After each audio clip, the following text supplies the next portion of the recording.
Hello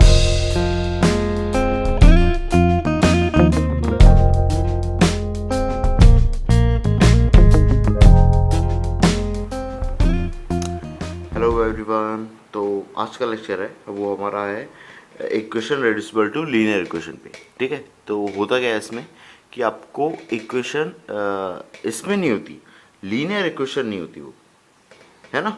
और आपको लेकिन उसको आप वो इस तरीके से लिखी होती है कि मैं उसको लीनियर में कन्वर्ट कर सकता हूँ, तो फिर उसके बाद उसको सॉल्व करना थोड़ा सा आसान होता है। अभी जैसे ये दिख रहा है, ठीक है, तो ये देखो ये लीनियर नहीं है, ये 1/x है, ये 1/y, ये भी ऐसे ही है ना। तो इसको मैं क्या करूँगा, अभी आपके दिमाग में आएगा कि इसको क्रॉस मल्टीप्लाई करके फिर सॉल्व कर ले, है ना। लेकिन आप ऐसा करो, इससे बेटर ऑप्शन होते हैं, आप क्या करते हो, सब्स्टिट्यूशन की हेल्प लेते हो, इंडिविजुअल सब्स्टिट्यूशन की हेल्प लेते हो और उसके बाद उसको सॉल्व करते हो। ठीक है, अभी ये सब डिस्कस करने से पहले एक छोटी सी चीज़ और मैं डिस्कस करना चाहता हूँ। ठीक है, आप चाहो तो एक छोटा सा क्वेश्चन है एक तरीके से, है ना, या क्वेश्चन बोलो या फिर आप ये बोलो कि बस मैं जानना चाहता हूँ आप लोगों की तरफ से, आप लोगों का व्यू क्या है। जैसे कोई एक चीज़ लिखी हुई है 1/x plus 1/y equal to 3, ऐसा कुछ। ठीक है, और एक लिखा हुआ है x plus y equal to 3xy। ये दो चीज़ें लिखी हुई है। ठीक है, मुझे ये बताना है कि क्या ये दोनों सेम है ना, या ये दोनों डिफरेंट है। ठीक है, आपका क्वेश्चन क्या है कि दोनों इक्वेशन सेम है या फिर डिफरेंट है। सेम है तो क्या सेम है, और डिफरेंट है तो क्या डिफरेंट है और क्यों डिफरेंट है ना। तो डिफरेंट है तो दो चीज़ों के आंसर करना है, और सेम है तो क्या सेम है। ठीक है, आप वीडियो को पॉज कीजिए और ट्राई कीजिए। ठीक है ना। आंसर करने की कोई ज़रूरत नहीं है, क्योंकि आंसर तो मैं खुद ही बताने वाला हूँ। ठीक है, और फिर आप लोग कमेंट बॉक्स में लिखोगे तो कोई मतलब नहीं रहेगा, वो तो आंसर तो अभी पता ही लग ही गया है। ठीक है, तो है क्या अंतर, क्या है इन दोनों में। आप सोच रहे होगे कि सर ये दोनों जो सेम सोचने वाले हैं उन लोगों के लिए बता रहा हूँ, जो लोग सेम सोच रहे हैं वो इस बेस पे सेम सोच रहे हैं कि सर इसको एलसीएम अगर मैं लूँगा या इसे फर्दर सॉल्व करूँगा तो ये बन जाएगा, इसको सॉल्व करने पे ये बन रहा है ना। तो जो ये इक्वेशन है वो ये इक्वेशन है ना। लेकिन ऐसा नहीं है, एक्चुअली में ओरिजिनल फॉर्म दोनों का देखोगे तो डिफरेंट है ना। इसका एक बहुत ही ऑब्वियस सॉल्यूशन है, वो है 0,0। मतलब x की वैल्यू 0 और y की वैल्यू 0 पुट करूं तो इक्वेशन सेटिस्फाई कर जाएगी, ये इक्वेशन सेटिस्फाई कर जाएगी। ठीक है, लेकिन 0,0 इसको सेटिस्फाई नहीं करेगा। x equal to 0, y equal to 0 इसमें रखो, ये क्या होगा, आपका इनडिटरमिनेट फॉर्म में चला जाएगा। मतलब 1/0 1/0, उसकी वैल्यू तो आपको नहीं पता, है ना, नहीं पता तो, लेकिन इसकी पता है आपको। ठीक है, तो क्या होता है जब भी ऐसी इक्वेशन आती है, ऐसी इक्वेशन, तो इसमें अलग ही लिखा होता है कि x 0 और y 0 नहीं हो सकता, उसके बाद आप इसे सॉल्व करते हो। ठीक है, और ये अब बोलोगे कि नहीं सर, मैं अगर इसको क्रॉस मल्टीप्लाई करके अगर ऐसा लिखूं तो फिर तो यही बन रही है ना, तो फिर तो 0,0 सेटिस्फाई करना चाहिए। नहीं, ऐसा नहीं होगा। ओरिजिनल फॉर्म ये है इस इक्वेशन का, इस इक्वेशन का ओरिजिनल फॉर्म ये है, दोनों के ओरिजिनल फॉर्म अलग अलग है। ये वाली इक्वेशन 0,0 के लिए डिफाइन नहीं है, ये वाली इक्वेशन 0,0 के लिए डिफाइन है, तो इसलिए ये दोनों इक्वेशन में अंतर है। ठीक है ना, इन दोनों इक्वेशन की डिग्री अलग अलग है, तो इसलिए जो डिग्री वाला कंसेप्ट है वो यहाँ पे रोल प्ले करता है। ठीक है, ये चीज़ आपको थोड़ा सा क्लियर होना चाहिए। ठीक है, तो ये चीज़ों के बारे में थोड़ा सा ध्यान रखना। ठीक है, ये रिड्यूसिबल में आपको ध्यान देगी कि आप ऐसा सोचो कि मैं क्रॉस मल्टीप्लाई कर दूं और फिर करूँ ना, तो क्रॉस मल्टीप्लिकेशन से आपका एक सॉल्यूशन 0,0 आ सकता है, तो आप हो सकता है वो टिक कराओ, क्योंकि हो सकता है वो आपके उसमें भी हो, ऑप्शंस में भी हो, लेकिन वो सही नहीं होगा, क्योंकि ये इक्वेशन 0,0 के लिए वैलिड नहीं है। ठीक है, आगे बढ़ते हैं। इसमें अगर आप ध्यान दोगे, इसी में ही अगर आप ध्यान दोगे, तो ये जो 1/x है, आप 1/x को a सब्स्टिट्यूट कर दो और 1/y को b सब्स्टिट्यूट कर दो, है ना। तो इससे हुआ क्या, आपकी ये वाली इक्वेशन बन जाएगी 2 इंटू ये 1/x है उसकी जगह पे a प्लस 1/y की जगह पे b, तो 2a plus 3b equal to 2, और ये बन जाएगा a minus b/2 equal to 1/3।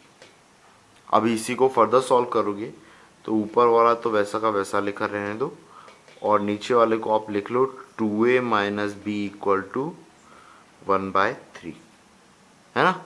और नीचे क्या आ गया है, by2, है ना, नीचे पूरे में by2 आ गया है, तो ये by2 को यहाँ पे भेज दिया तो ये आ गया 2/3। ठीक है, एक स्टेप मैंने शॉर्ट किया। इसके बाद में आप क्या करो, इन दोनों को सब्ट्रैक्ट कर दो, तो ये सब्ट्रैक्ट किया, ये ऐड हो जाएगा, ये सब्ट्रैक्ट हो जाएगा, ये कितना आ गया है 4b, और ये आया 2 माइनस 2/3, तो ये कितना हो जाएगा 4/3। तो यहाँ से आपका जो b आया है वो आया है 1/3। ठीक है, ये 1/3 को आप यहाँ पे रखो तो a आ जाएगा आपका 1/2। अब ये आंसर आ गया? नहीं, ये आंसर नहीं आया है, आपने b को एज्यूम किया था, that is 1/3 equal to 1/y, तो यहाँ से y की वैल्यू आएगी, और सेम a को एज्यूम किया था 1/x, तो x की वैल्यू 2 आएगी, तो x 2 आया है और y 3 आया है।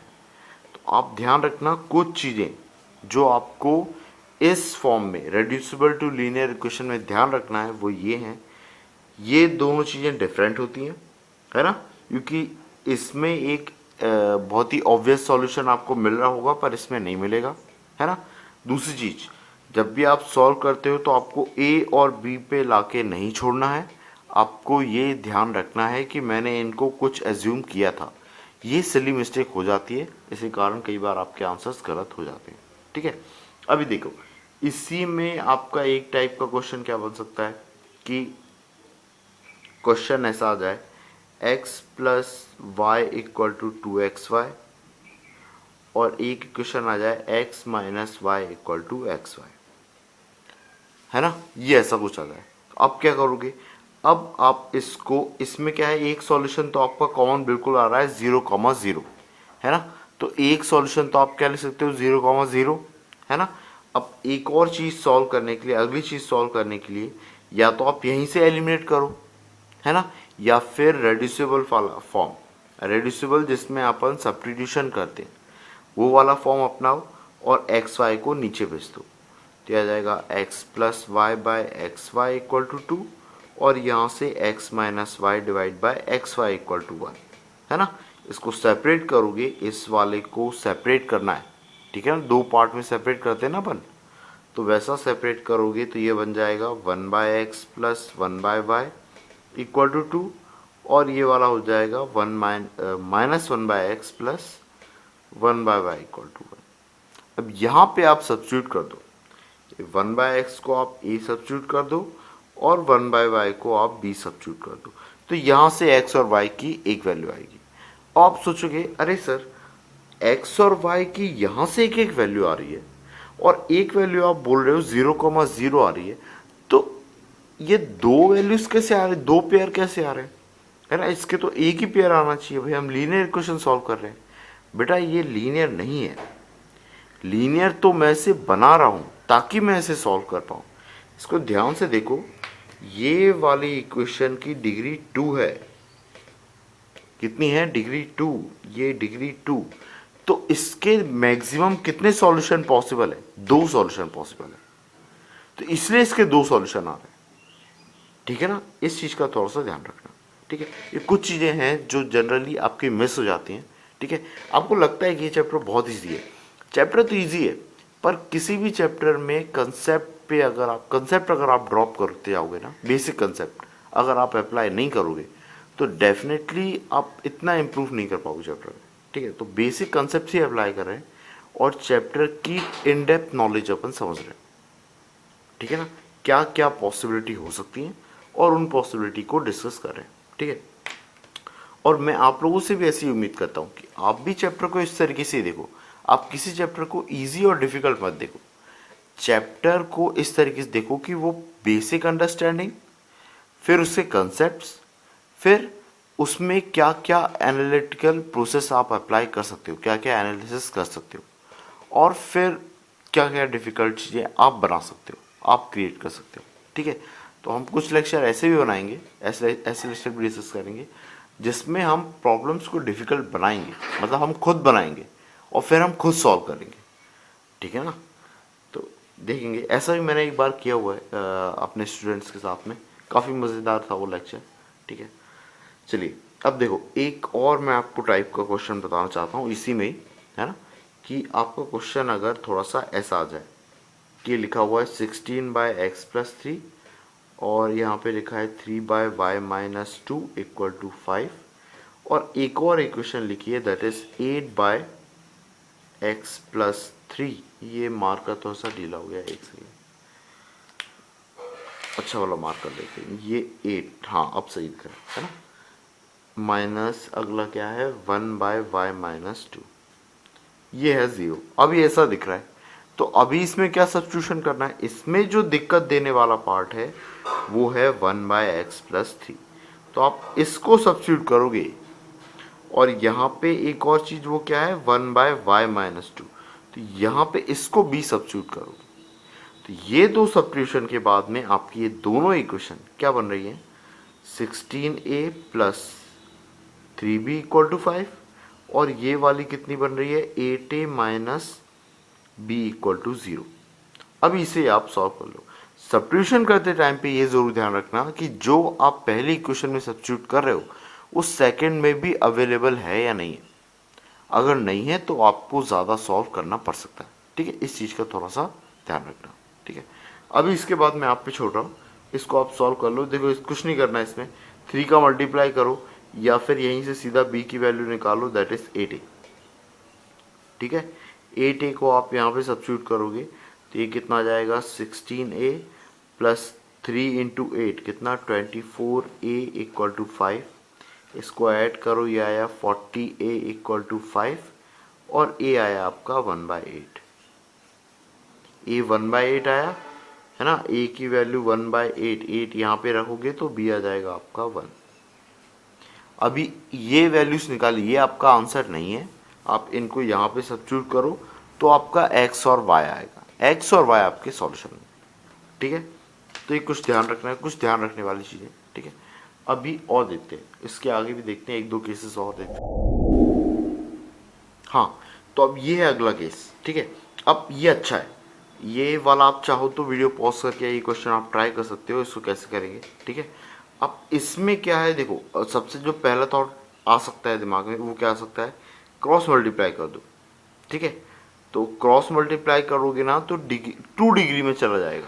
ठीक है, होपफुली ये भी हो सकता है कि वो 2 डिग्री वाला पार्ट कैंसिल हो जाए और x और y में आपकी एक इक्वेशन आ जाए, ऐसा भी हो सकता है। सेम इसमें भी करोगे तो पहले 2 डिग्री में जा रहा होगा, पर मे भी शायद वो आपका कैंसिल हो जाए 2 डिग्री वाला पार्ट और ये लीनियर में चली जाए, 2 लीनियर बन जाएंगी, फिर आप उनको सॉल्व कर लो, ऐसा भी कर सकते हो।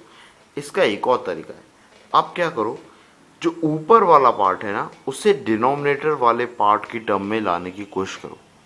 ठीक है, तो नीचे क्या लिखा है x-3, ऊपर आप कोशिश करो कि x-3 आ जाए, तो x-3 - 1 ऐसा लिख लो और x-3 दोनों में डिवाइड कर दो। ठीक है, सेम यहाँ पे भी +7 है तो ऊपर 4 है, ऊपर +7 बनाने की कोशिश करो।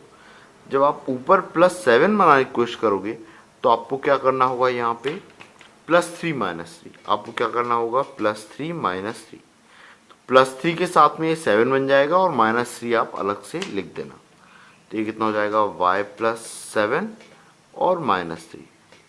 ठीक है, अब इसके नीचे y+7 लिख लिया और इसके नीचे y+7 लिख लिया।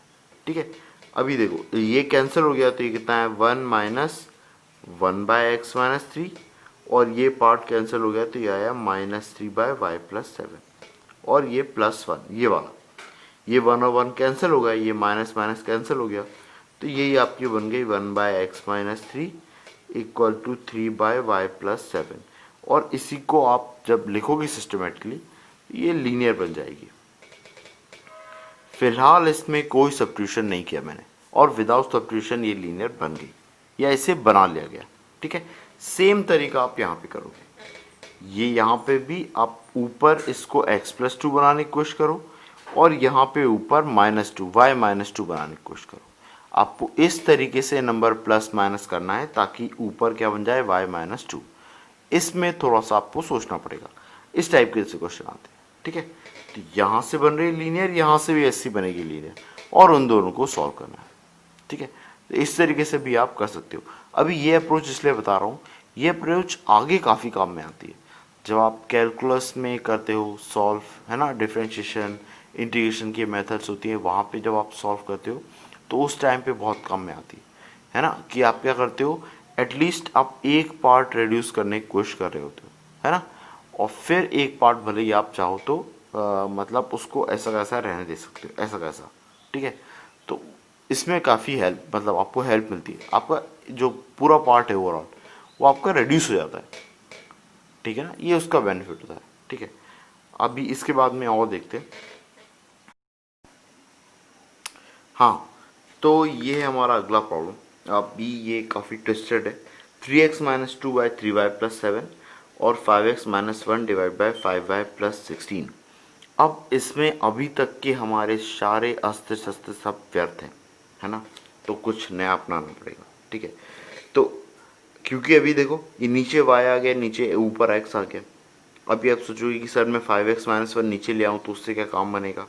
5x नीचे भी ले आओगे तो भी ऐसी कोई खास हेल्प नहीं मिलेगी, है ना।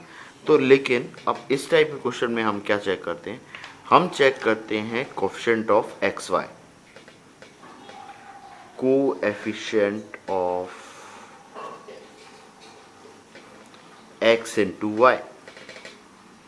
Coefficient of x into y equal to के दोनों तरफ RHS में और LHS में अगर सेम आ रहा है तो मेरा काम बन जाएगा। मैं बस इसको क्या कर दूं, क्रॉस मल्टीप्लाई कर दूंगा।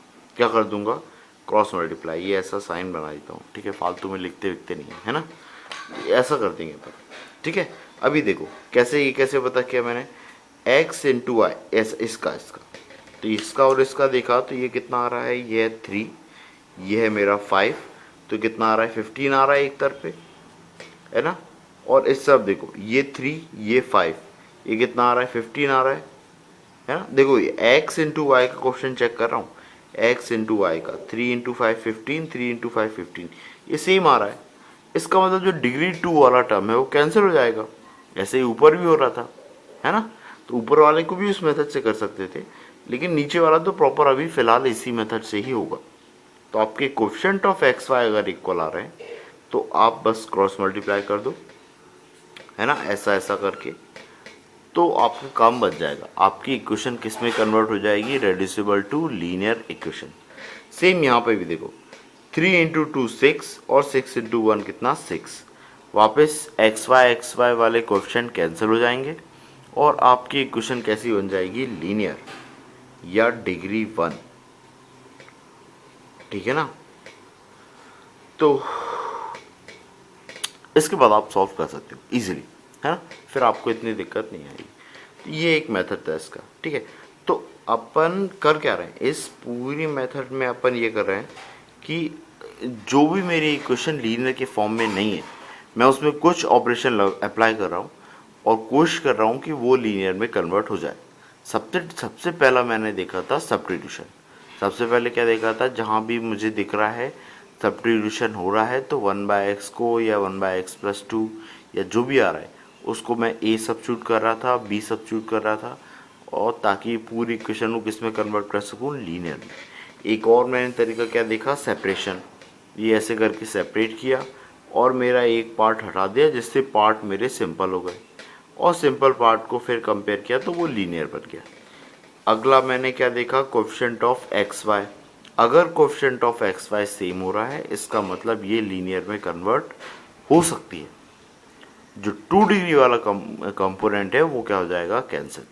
ठीक है, अब सबसे लास्ट में जो मेरा क्वेश्चन है वो क्या है, वो है x+2y+1 divide by 2x - y+1 equal to 2, और एक और इक्वेशन है 3x 3x minus y plus 1 divide by x minus y plus 3 equal to 5, ऐसा कुछ है।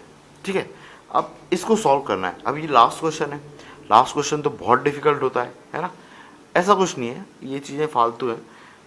आपको क्या ध्यान रखना है, बस इसको यहाँ पे मल्टीप्लाई करो, इसको यहाँ पे मल्टीप्लाई करो, और ये इक्वेशन क्या जाएगी आपकी, लीनियर। क्या जाएगी, लीनियर। ठीक है, सॉरी क्वेश्चन मार्क नहीं, ये किस में कन्वर्ट हो जाएगी, लीनियर। ठीक है, इसके बाद आप इसे सॉल्व कर लो। ठीक है, फाइनली आपको ध्यान क्या रखना है, आपने इतना सब कुछ डिस्कस किया है, इसके बाद में आपको जो ध्यान रखना है कि x और y की जो वैल्यू आती है वो आपको रीसब्स्टिट्यूट करके देखना है। किसमें, क्वेश्चन में। किसमें करना है, आपके इनिशियल क्वेश्चन में। क्या वो उसे सेटिस्फाई कर रही हैं, क्या वो उसे को यूज दिख रहा है। ठीक है, चलो समझ जाना, उसे लिखा है। ठीक है, उसे सेटिस्फाई कर रही हैं। ठीक है, ये चीज का आपको ध्यान रखना है। अगर ये चीज आप चूके तो डेफिनेटली आपका क्वेश्चन गलत हो सकता है, क्योंकि यही चीज हमने यहाँ पे भी देखी थी ना। ये वाले में जो मैं आपको अंतर बताना चाह रहा था वो यही था कि भाई अगर आप इसको क्रॉस मल्टीप्लाई कर रहे हो तो एक ऑब्वियस सॉल्यूशन 0,0 आ रहा है। पर क्या 0,0 आपके ओरिजिनल क्वेश्चन तो यही है, इसको सेटिस्फाई कर रहे हैं क्या, नहीं। इसमें ओरिजिनल क्वेश्चन ये है तो इसको सेटिस्फाई कर रहे हैं, कोई दिक्कत नहीं, ये सही है इसके लिए। भाई डिग्री 2 है, इसके 2 पॉसिबल आंसर हो सकते हैं, डेफिनेटली हो सकते हैं। लेकिन क्या इसको कर रहे हैं, नहीं, ऐसा ज़रूरी नहीं। ये चीज़ आपको ध्यान रखना है। तो यही चीज़ आपको कहाँ पे काम में आएगी, ये वाले क्वेश्चन में, कि नीचे की जो दो इक्वेशन है that is 2x minus y plus 1, ये वाला पार्ट, और x माइनस वाई प्लस 3, ये वाला पार्ट। ये वाला पार्ट आपका ज़ीरो तो नहीं हो रहा है, ये वाला पार्ट आपका ज़ीरो तो नहीं हो रहा है जब आप x और y की कोई वैल्यू निकाल रहे हो तो, है ना। आप जो भी आप x और y की वैल्यू निकाल रहे हो, वो x और y की वैल्यू जब आप डिनोमिनेटर्स में पुट कर रहे हो तो डिनोमिनेटर आपके ज़ीरो तो नहीं हो रहे। अगर डिनोमिनेटर ज़ीरो हो रहे हैं तो आपके सॉल्यूशन इनवैलिड होंगे। क्या होंगे, इनवैलिड। तो इस चीज़ का आपको ध्यान रखना है इस पूरी मेथड में या इस पूरे टाइप के प्रॉब्लम से। डिनोमिनेटर मेरा ज़ीरो नहीं आना चाहिए, कभी नहीं। ठीक है, गुड लक।